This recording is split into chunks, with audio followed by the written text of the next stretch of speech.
안녕하세요. 최윤정 회계사입니다. 네, 맞습니다. 지출을 최소화하시고 일반적인 금융상품에만 가입하신 경우는 그렇지 않은 경우보다 세금을 더 많이 내실 수도 있습니다. 네, 준비된 표를 함께 보시겠습니다.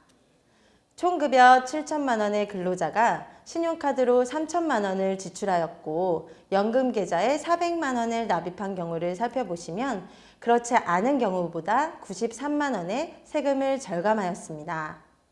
이는 신용카드 소득공제와 연금계좌 세액공제 때문인데요. 신용카드 소득공제는 총급여의 25%를 초과하여 지출한 경우 해당 금액의 15%를 소득공제율로 적용받을 수 있고요.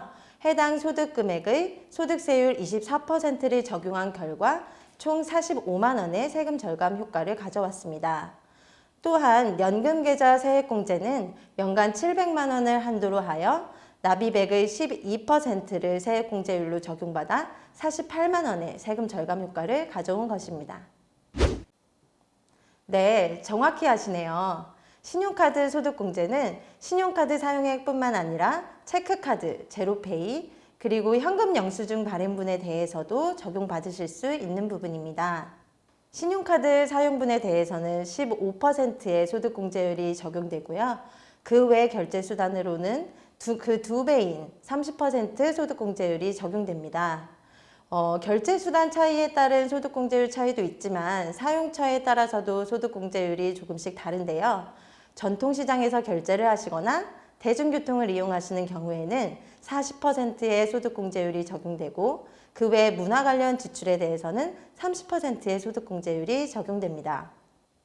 그리고 추가적으로 말씀을 드리면 2020년 올해는 코로나로 인해 모두 많이 힘드셨던 만큼 경제 활성화를 위해서 4월에서 7월 사이에 사용하신 금액에 대해서는 결제 수단의 종류와 상관없이 모두 80%라는 파격적인 소득공제율을 적용하기로 정부가 이미 발표하였습니다. 매우 간단합니다. 제로페이 가맹점에서 식사를 하시거나 필요한 물건을 구매하셨을 때 QR코드로 결제를 하시면 체크카드와 유사한 방식으로 은행 계좌에서 예금이 인출되어 결제되는 방식인데요. 스마트폰에서 거래하시는 은행의 어플을 다운받으시고 QR코드를 활성화하시면 되겠습니다. 이는 연간 100만 원을 한도로 40% 소득공제율이 적용됩니다. 네, 다소 복잡하게 느껴지실 수 있겠는데요. 제가 앞서 말씀드린 대로 신용카드 소득공제는 총 급여의 25% 이상을 초과한 경우에만 사용하실 수 있다고 말씀을 드렸죠. 따라서 총 급여의 25%까지는 카드사 혜택 등 부가 혜택이 많은 신용카드를 사용하시고 그 초과분에 대해서는 체크카드, 제로페이, 현금 영수증 발행 등을 활용하시면 되겠습니다. 또 사용처에 따라서 추가 적용 받으실 수 있는 전통시장, 대중교통, 문화 관련 지출에 대해서는 신용카드 사용을 추가적으로 하셔도 무방합니다. 저와 같은 경우에는 가전제품을 구입하는 경우 등과 같이 큰 결제 금액의 경우 유리한 할부 혜택, 그리고 주유 할인 혜택, 또 사용처에 따른 추가 소득공제 혜택을 위해서 신용카드를 사용하고 있고요. 그 외에 일반적인 소비 지출에 대해서는 체크카드를 사용해서 해당 소득공제를 100% 활용하고 있습니다. 네, 사실 1인 가구는 인적공제 등의 소득공제나 세액공제 등을 적용받기에 그 범위가 매우 한정적인데요.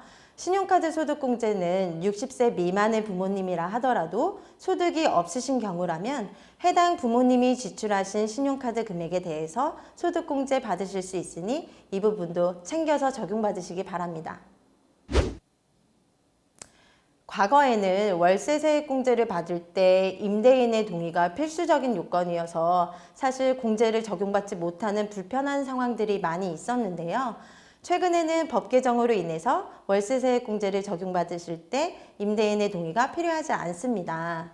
하지만 현실적으로 임대차 기간 동안 임대인과의 관계상 세액공제를 당장 적용받기 어려우신 경우라 하더라도 불편해하실 필요는 없을 것 같아요. 왜냐하면 5년 이내에 경정 청구를 통해서 적용받을 수 있기 때문입니다.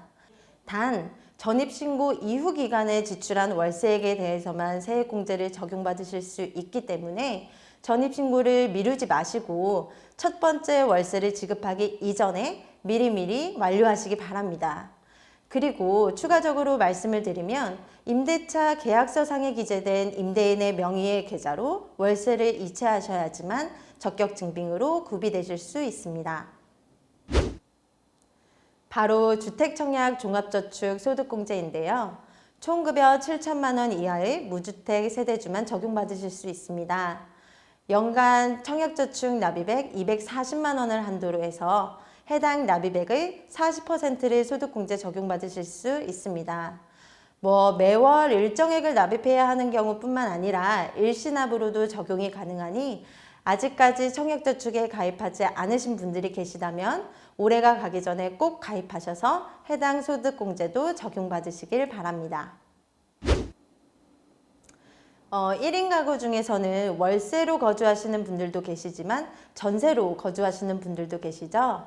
월세와 같이 전세자금에 대해서도 연말정산을 적용받으실 수 있습니다. 바로 전세자금 대출 원리금 상환액 소득공제인데요. 이름에서도 알 수 있으시다시피 이자 상환액뿐만 아니라 원금 상환액에 대해서도 소득공제 받으실 수 있는 아주 매력적인 장치입니다. 원리금 상환액의 40%를 연간 300만 원 한도로 해서 소득공제 적용받으실 수 있는데요. 여기서 중요한 점은 앞서 말씀드린 주택청약 종합저축 소득공제와 공통적으로 300만 원 한도를 적용받으신다는 점입니다.